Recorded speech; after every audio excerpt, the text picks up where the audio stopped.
The side of the pond, should we? Because Donald Trump has hit back at prosecutors just hours before his court appearance on charges of trying to overturn the results of the 2020 election. Yes, the former president said the indictment was unprecedented and showed the corruption of the Biden presidency. Well, it's the third time in 4 months he's been charged, and as we understand it, probably not the last, as he campaigns to regain the presidency. Meanwhile, his son, his eldest, Donald Jr., spoke to Nigel Farage last night, and he questions the timing of the indictment.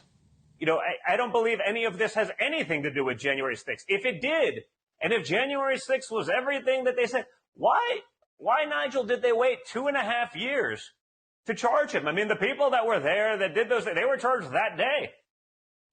Well, let's talk to Jan Halper-Hayes, who's a US political analyst, and he's here in the studio. Good to see you, as always. Good to see you. Good to see you. There's so many people putting this down as a political conspiracy theory, but actually there are real questions to be answered here. There are? Yeah, of course there are. Of course there are. What he's being accused of, but what part do you think is to answer that the 2020 election is going to be litigated because of this? They've made a huge, huge mistake with this one, because even though we thought what was going to happen was they were going to go after him for treason or sedition, but they did criminally charge him, but they didn't go to that extreme. As a result, he has due process, so he can subpoena people and bring things in. Now, let me say something about this 2020 election, is that Biden is the legitimate president, but he's the legitimate president of what is now the bankrupt U.S. corporation. And that was a treaty in 1871. Well, on September 12, 2018, Trump created an executive order. Within that, he outlined in future elections any kind of foreign or domestic interference, specifically for the 2020 election. So we say, how did he know some of these things were going to happen? Election integrity on both sides of the aisle is tough. It's really tough. But what this has done is it's opened the door for Trump to present his case. Well, that's a good thing, isn't it? Because, what we see on this side of the pond is a very difficult situation where the legal system is politicised in the United States, which is abhorrent to us over here. So the fact that Trump can subpoena, some people saying it's a mistake by Jack Smith, but actually he can subpoena, people can actually see evidence from both sides. That's a sensible move. Exactly. And it's a great mistake by Jack Smith that he's done that. Absolutely great. See, the thing is, think about Edward Snowden and all the information he had.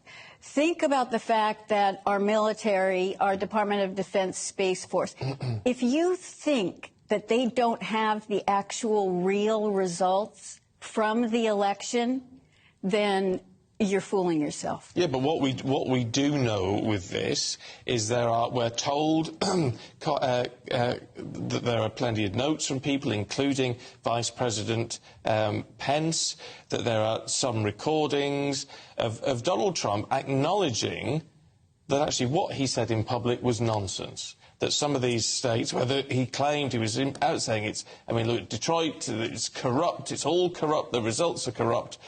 And that when in reality he knew it wasn't. That's illegal. But you know what? That's what someone's claiming, but that's not the fact, and that's not what Donald Trump really has ever said. He's been very, very clear. I mean, the issues were, for example, in Pennsylvania, the Supreme Court of the state of Pennsylvania stepped in and changed some of the election laws. Under our Constitution, it's only the state legislators that can do that. 2,000 Mules, the film that came out, what they did, they spent over $4 million tracking the phones. And the reason it's only 2,000 mules is that based on the visits to the drop boxes in Georgia, they had to have gone over 10 times. And they've got all the film for that. So the thing is that the election integrity is so different and so problematic in every single state. But that doesn't mean that the machines didn't do something, that there were some other kind of finagling, but the long and short... Go ahead. Well, it doesn't, but that's where conspiracy comes in, is it? To say, well, it doesn't mean that something didn't happen. Well, there's no evidence that it happened. I mean, there's how many court cases did the Trump campaign try to bring? Nothing's gone in his favour. Okay, wait a minute. Everyone, the media goes, oh, there were 60 court cases that were rejected. No, there were 3. He won 2, he lost 1. 57 were never heard because they had no standing. And standing means that the person bringing the case has to claim some kind of impact or injury. So it's really, you know, the media did that, and they're great at doing that, but it was a fallacy in there. And the thing is that, you know, I sit on a task force at the Department of Defense, and the thing is, they've got the goods. They've got the goods, and Trump knew that if he presented any of the goods early on, we'd have a civil war, that he really felt that the people needed to see how bad it could get.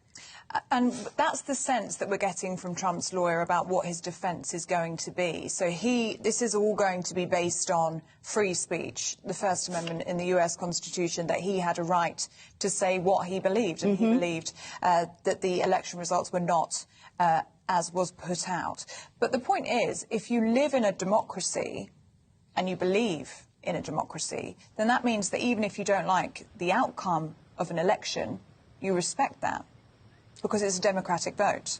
Well, a democratic vote, and so therefore he should be silent about it.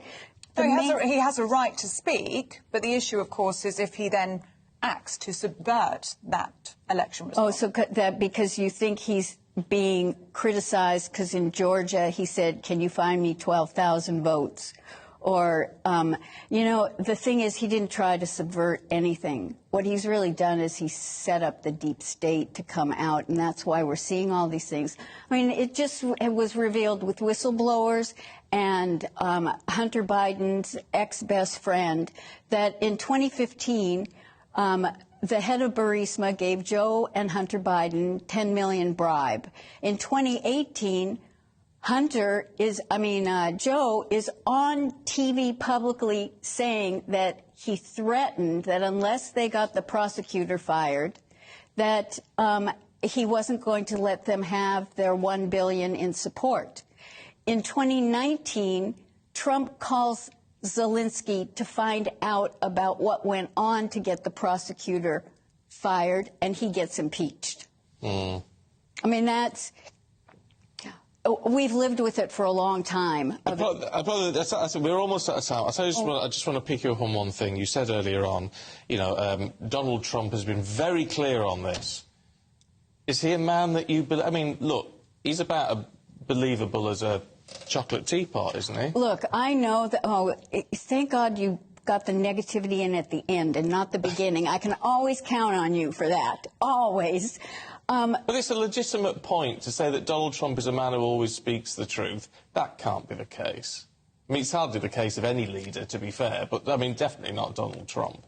Well, I don't know if I said everything or always, because I do call him the embellisher-in-chief, because he's a marketer.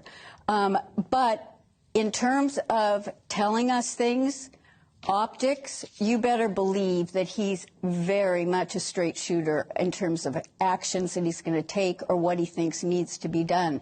You know, they made fun of him because they assumed he broke protocol and walked in front of the Queen. No, if you go back and look at it, you will see he looked at her. She gave a wave with her hand. He proceeded. She took a couple of steps, he stopped, and he waited for her to join. That was an optic to tell us that he then was going to bankrupt the U.S. corporation because it was the Vatican, the Crown, and the U.S. that was part since 1871. And we were giving you our tax dollars. We were paying back. You know, forget this Tea Party and without taxation, without representation. We owed you a lot of money because you helped us in the Civil War. And so that is what Trump has now, he told the Queen, I'm ending this. We're dissolving this corporation. We're going to go back to being a republic, and we'll all be separate. The Pope wasn't happy. You should find the picture of him visiting the Pope. It took 650 planes to remove our gold from the Vatican Bank. I'm not very happy about it, Jan, to be perfectly honest. We could do with your money at the minute. Keep it flowing, I say. Jan Halper-Hayes, really good to see you. Thank you very much.